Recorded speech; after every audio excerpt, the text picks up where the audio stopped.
양평군이 지난달까지 진행했던 공동형 종합장사시설 건립 후보지 공개 모집에서 신청한 마을이 한 곳도 없는 것으로 나타났습니다. 양평군은 일단 오는 9월까지 재공모를 진행할 예정인데요. 문제는 현재로선 반대 의견에 대한 설득이 쉽지 않다는 점입니다. 신승훈 기자입니다. 양평군이 지난해 12월부터 12개 읍면을 모두 순회하면서 종합장사시설의 필요성을 알리고 또 지난달 말까지는 후보지 공개 모집도 진행했습니다. 당초 서너 개 마을에서 유치 의사를 밝히기도 했고 일부 마을에서는 요청에 따라 별도의 설명회가 열리기도 했습니다. 하지만 석 달간의 공모에도 불구하고 마지막까지 신청서는 접수되지 않았습니다. 유치 의사를 밝힌 주민들과 반대 목소리를 높이는 주민들 간의 의견 차이를 좁히지 못했던 것으로 나타났습니다.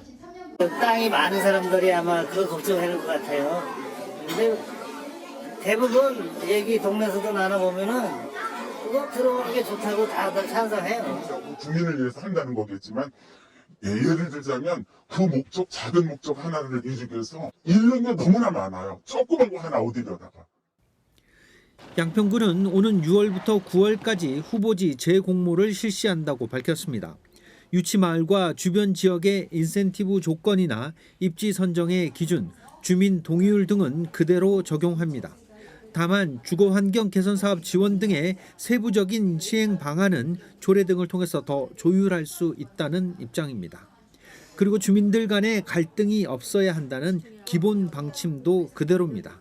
주민들과의 갈등이 없어야 된다는 것을 전제를 했기 때문에 지금까지 그런 방법을 취하고 주민들의 의견을 존중하는 그런 뜻으로 해왔었습니다. 마찬가지로 2단계에서도 우선은 주민들의 의견을 존중하는 걸로 하고 이제 그 후에 문제는 마을 주민총회나 주민 간의 회의에서는 의견 일치를 이루기가 힘들다는 점입니다. 여전히 장사시설에 대한 기피 이미지가 높고 반대 주민들의 다수는 양평군이 시행하는 설명회나 견학에 참석하지 않고 있다는 점도 의견 차이를 줄이기 힘든 이유인 것으로 나타났습니다.